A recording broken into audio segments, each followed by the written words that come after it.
On July 31st and August 1st, there is going to be the grand triple conjunction between Mars, Uranus, and the North Node. All the astrologers are talking about it. Well, a lot of them, most of them, a huge percentage of them. And I might as well talk about it.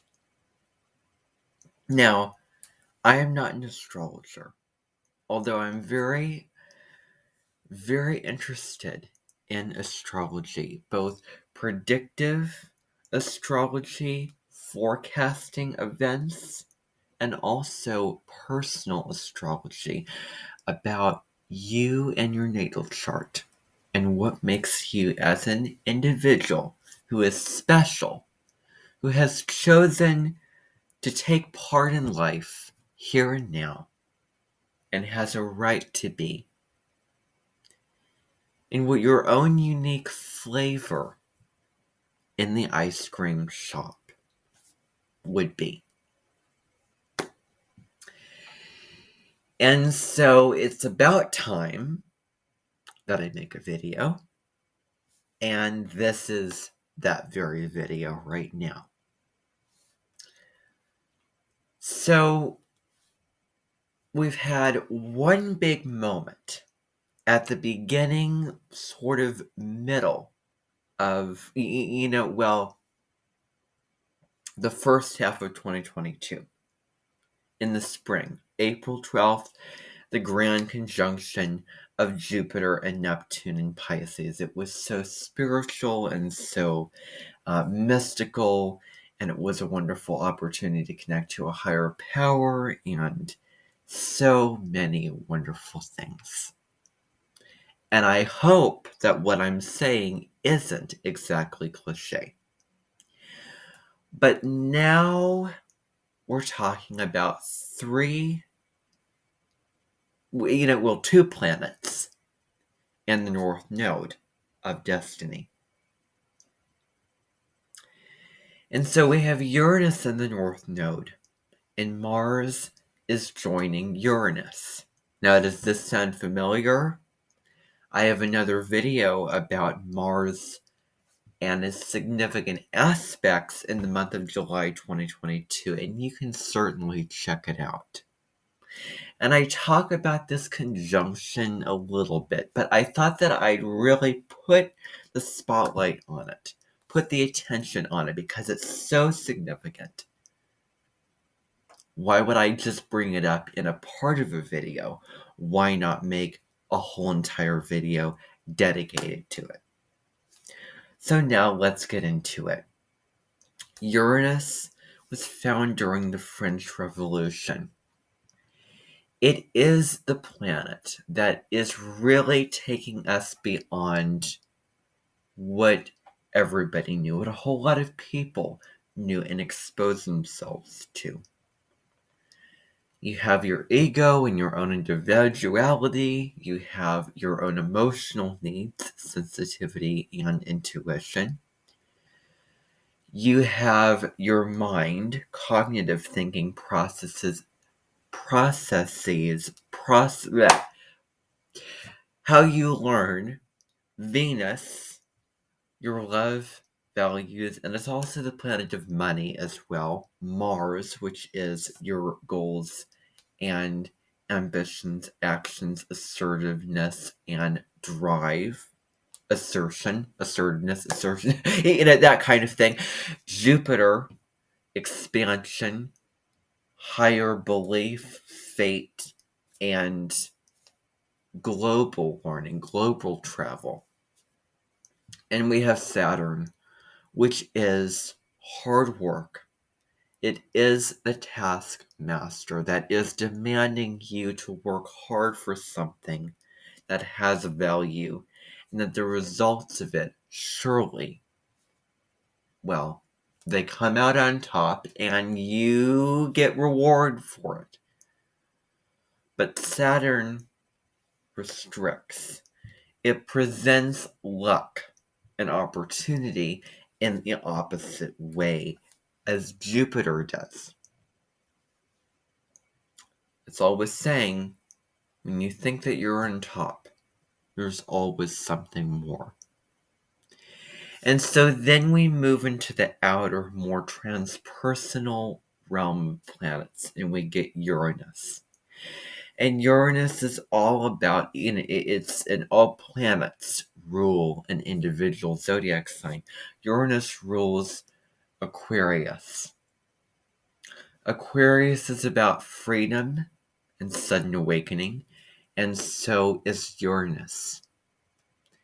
A time when all of society was following these traditions, these rulings, these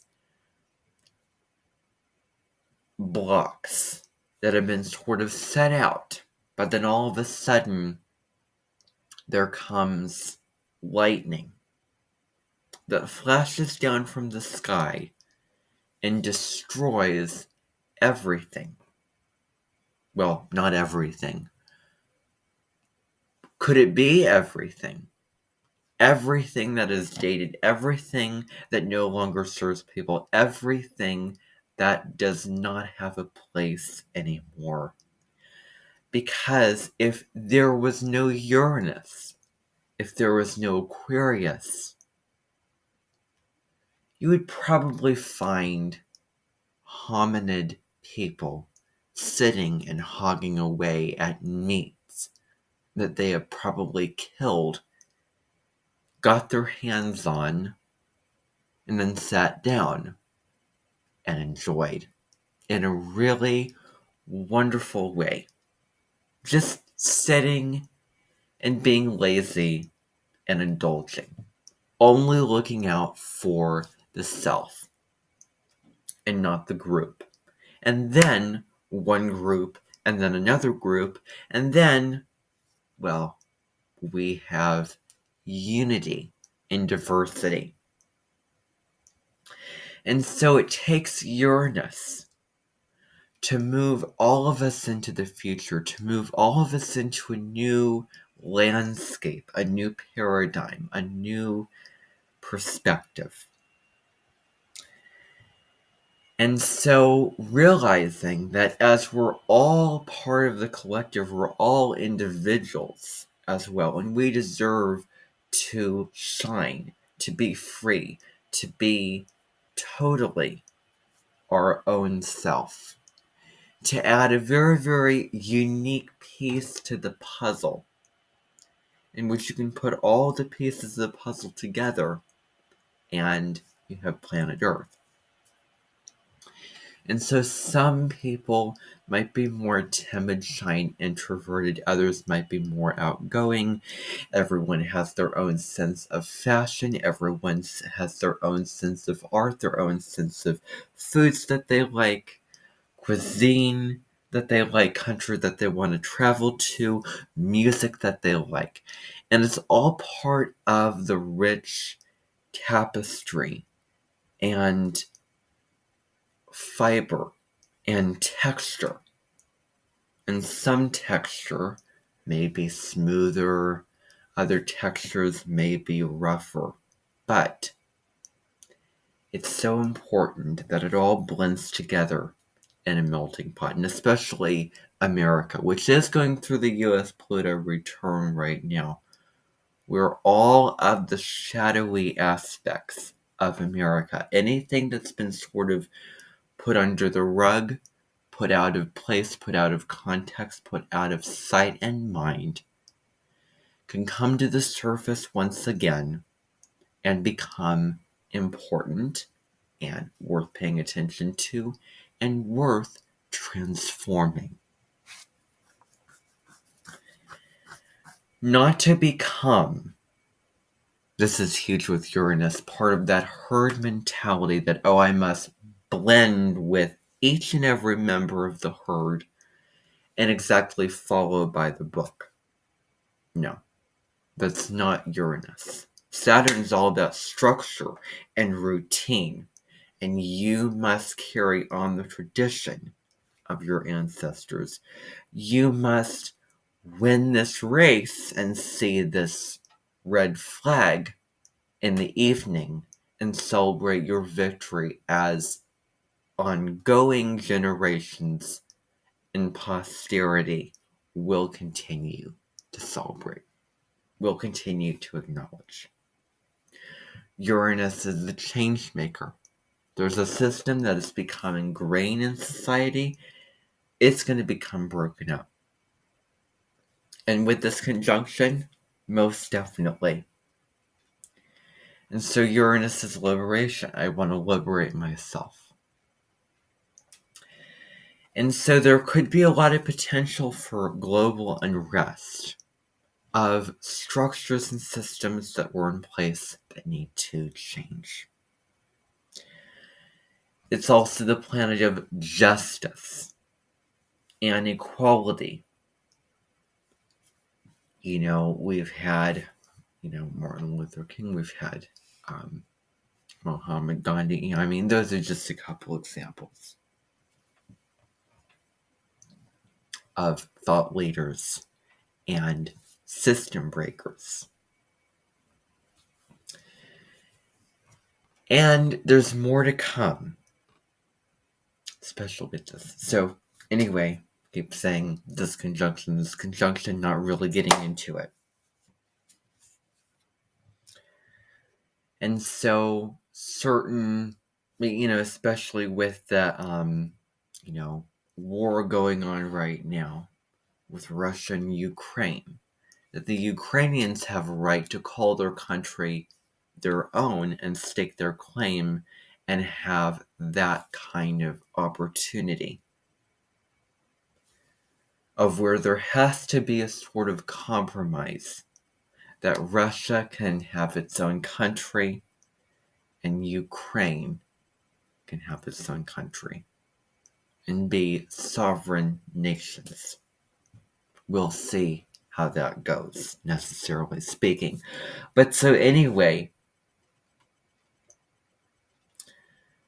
Uranus is sudden. It's not just that slow incline of something going gradually and step by step. It's sudden. It's out of the blue. You wake up one morning and then you find an unexpected visitor. Somebody opens the door for you, or you open the door, better yet. And you find somebody that tells you you're going on an adventure. And I am making a reference to Lord of the Rings. And what happens from that adventure is that you were unprepared. You were looking on the map, and the map didn't exactly align with what you're supposed to occur, what you're supposed to experience in your own life. Or did it? Maybe you had an idea of a map, but then that idea didn't exactly align with what Spirit wanted you, what the cosmos wanted for you to become better and to evolve. And so something's got to give. You need to be the change maker. There's a common question of where you're not standing up for yourself, of where you're letting others sort of take the lead, of where you have this grandiose chance to become better, chance to become different and become wild and flashy and, well, for you to innovate. And it's a question of, are you willing to take that opportunity? Are you willing to get on your horse and ride into the sunset and go off in that life? Or stay at home in your very comfortable robe and slippers, in your comfortable chair with a bunch of food and indulgences and addictions, and not really get outside of yourself, not really get anywhere. And so Uranus being linked to serving humanity, serving different groups of people from all walks of life, serving people that are outside of yourself with different experiences and different dreams and aspirations and different visions for their life and different little contributions that they have to offer.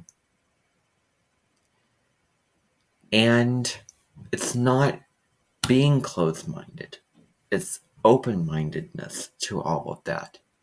But more so, there could be a lot of unexpected changes. There's so many unexpected changes. Yesterday evening, I was hearing about this sudden earthquake going on in this part of the world. And so the timing was really, really fascinating and really prominent and so, acute to what's going on that was sort of kind of the unexpected changes that could happen.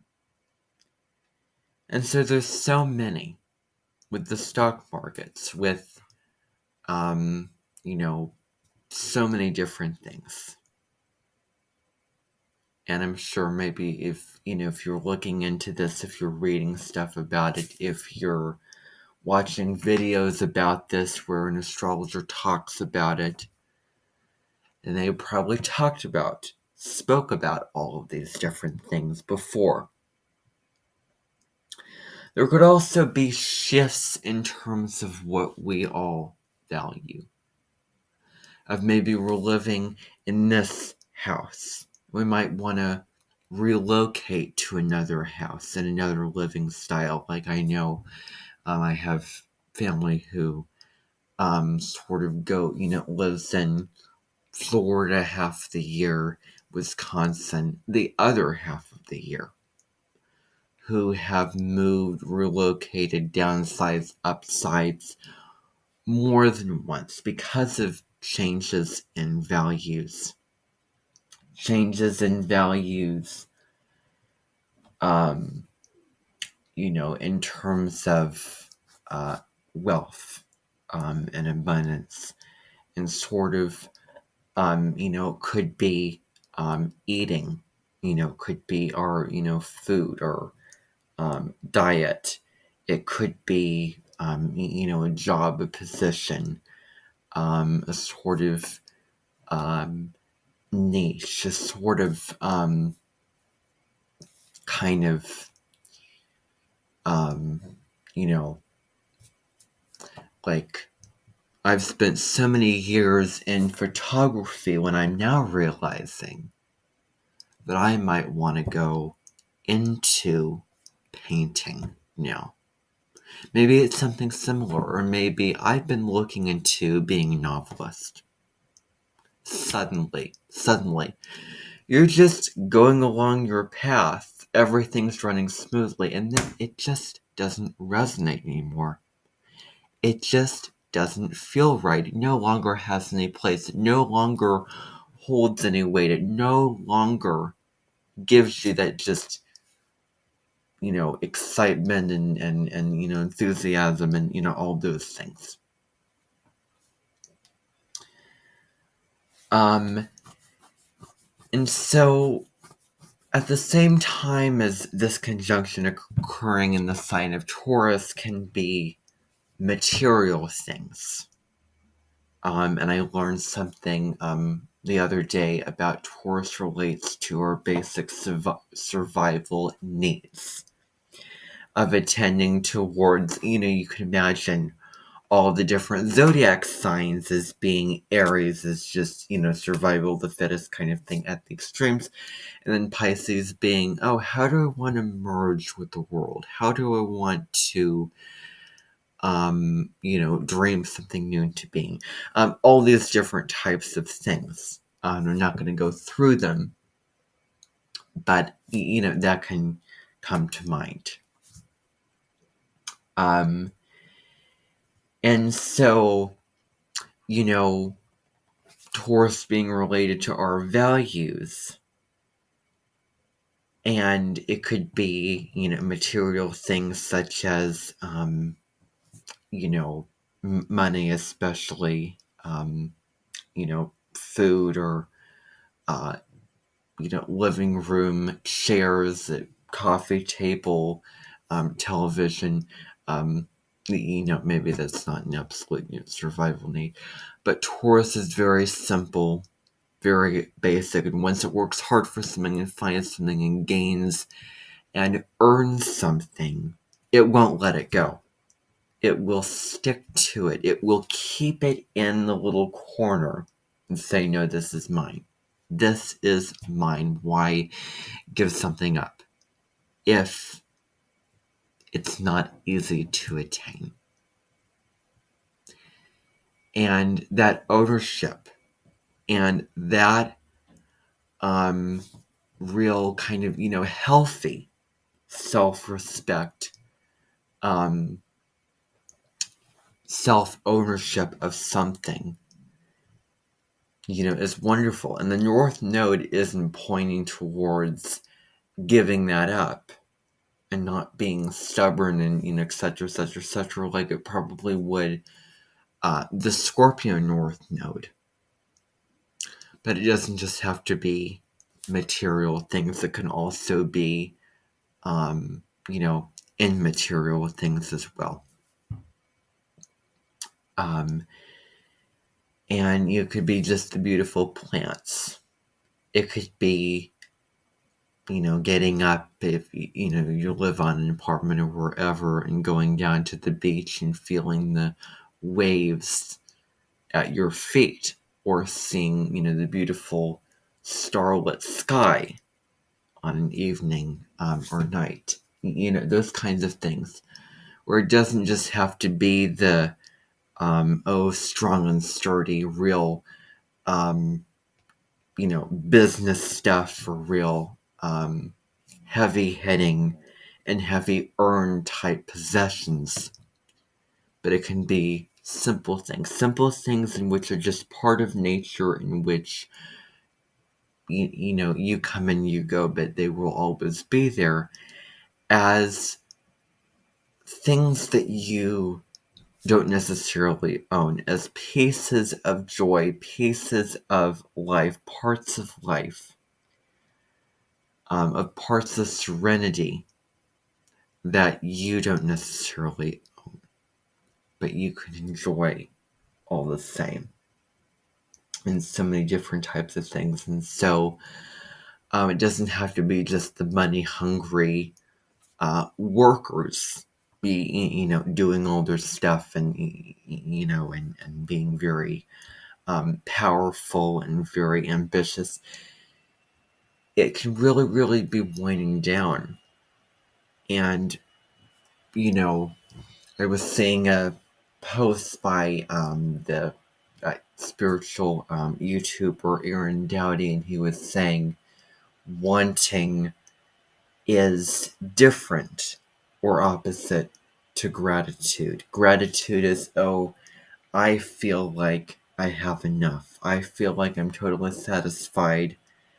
Everything is good. My life is hunky-dory. I am living it well. And all of my senses and my comforts are getting attention, and everything is working as it should, kind of thing. And so there's also that piece to it as well.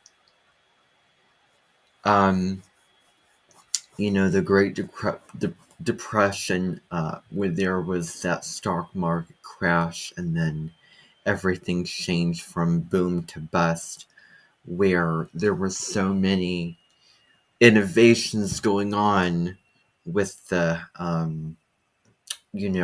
with, trying to think, the roaring 20s and, things going on at that time. And then you have the stock market crash, and everything became dirt poor, and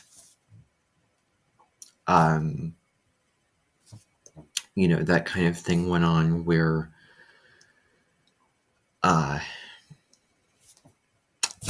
people lost their jobs and had, a lot of homelessness, type of stuff. So many things happen at that time.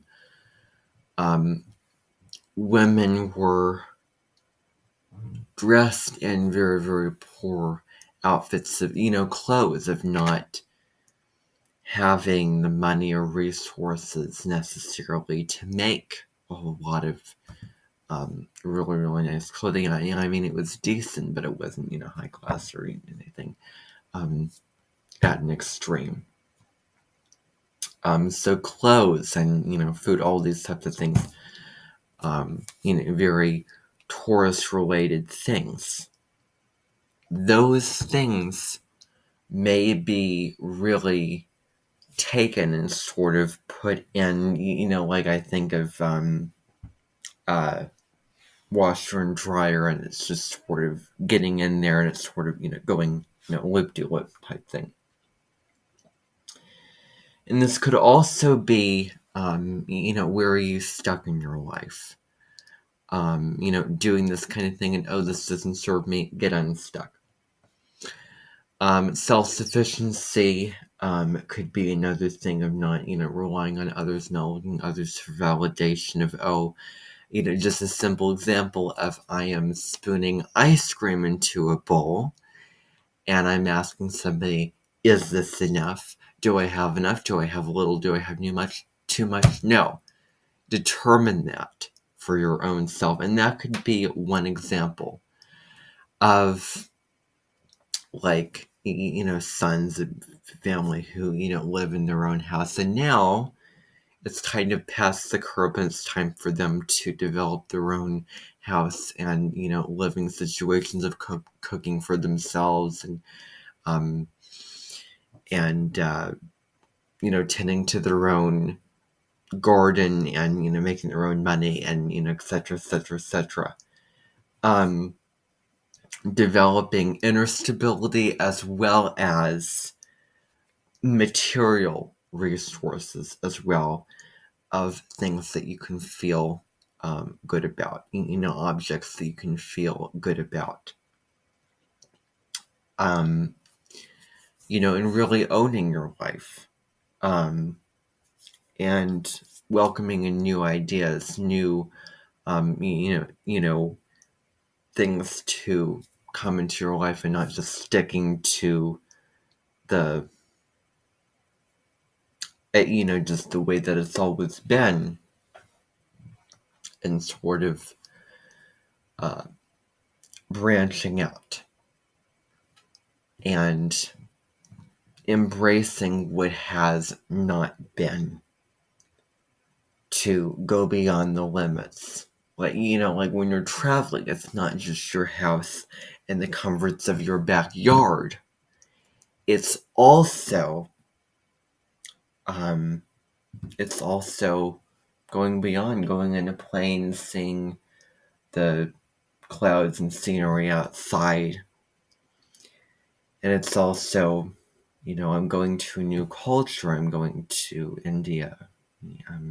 And walking along, and I'm smelling the wonderful spices. I'm going to Italy, and I'm, enriching myself into new art and new cuisine. And, enjoying this pasta dish that I've never tasted before. All these types of things, of where you can really, really take advantage of life, where there's so much that life can offer you. It's just a matter of opening up your mind and your heart as well, and not sort of, not building your wall to all those things.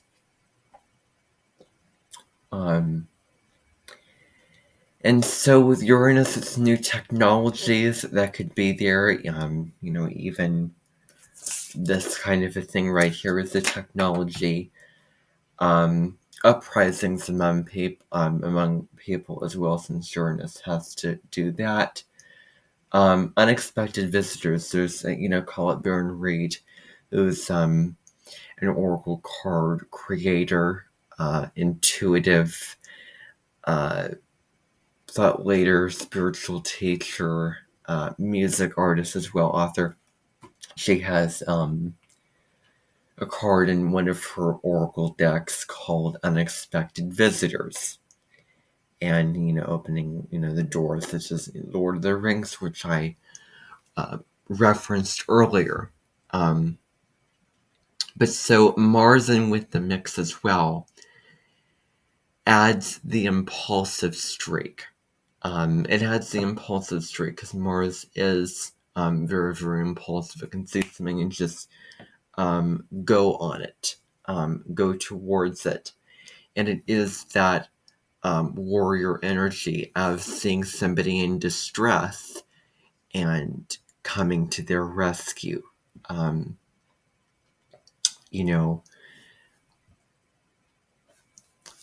It can be, leaving behind some of, a lot of the matters in life.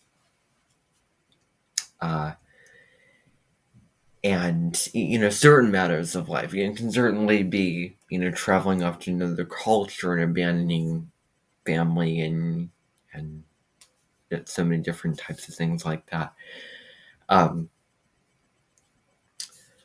But Mars conjuncting with Uranus can also have the, can also have that rebelliousness, the wildness of Mars being really daring and independent, and then Uranus, of course, shaking stuff up. And so there's different types of points of view. You versus the collective. What is your contribution to the world? What is your role? And how are you contribute? Offering a charity to people in need. Being part of the health organization. So many different types of careers, like firefighters and policemen who are very selfless and they can save others' lives and lift them out of very, very dark situations. And so your mark on the world becomes very, very important. And, so you versus the collective, could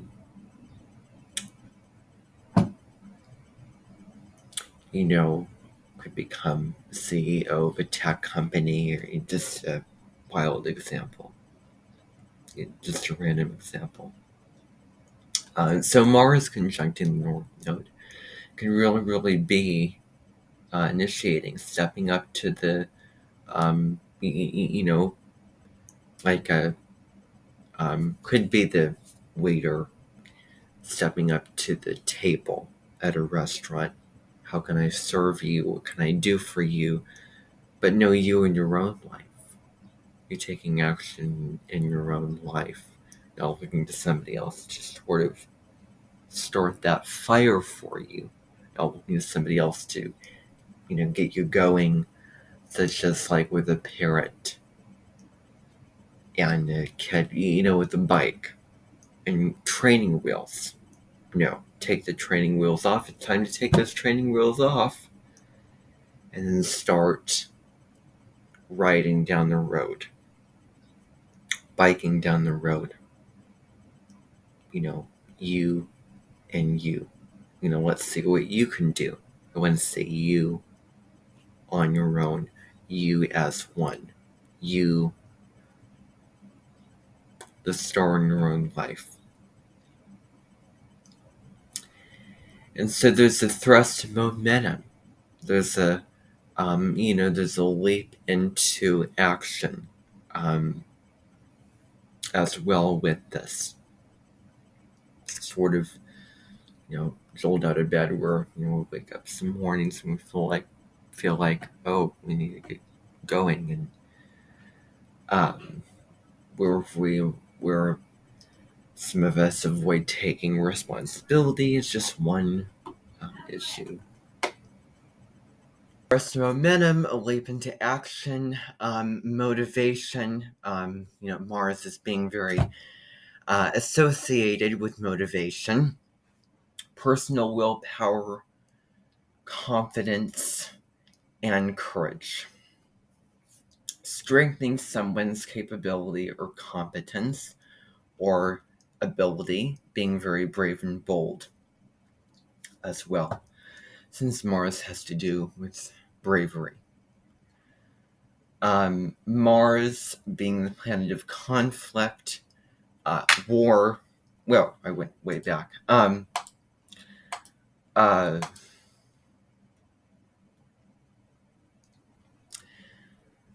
War, arousal, preparation to fight at any moment, kind of thing. But at the downside, it can be not thinking the situation through, just jumping into it. And that kind of thing depends upon where it's used, can tear away at certain relationships in life. There could be arrogance as well with this. Major accidents, refusal to compromise, and it could be just a high voltage energy where there's no off button as well, of just being just highly caffeinated as one example, and just going for it and not thinking of, oh well, if I do this then I have to really pay for this. The quote, with great power comes great responsibility, as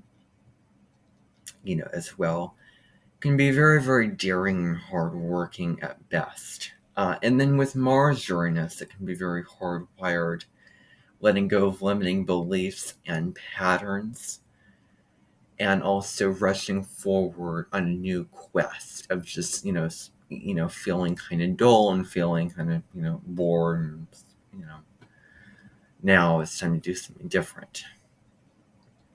And you being the authentic you. And so I just want to say that the F-bomb for an Aries, well, it is the F word, as we all know, but there's also another 4-letter F word, and that is fake. Certainly not fake. Aries is not a fake sign, so don't be fake. And that is this conjunction. Thank you for watching.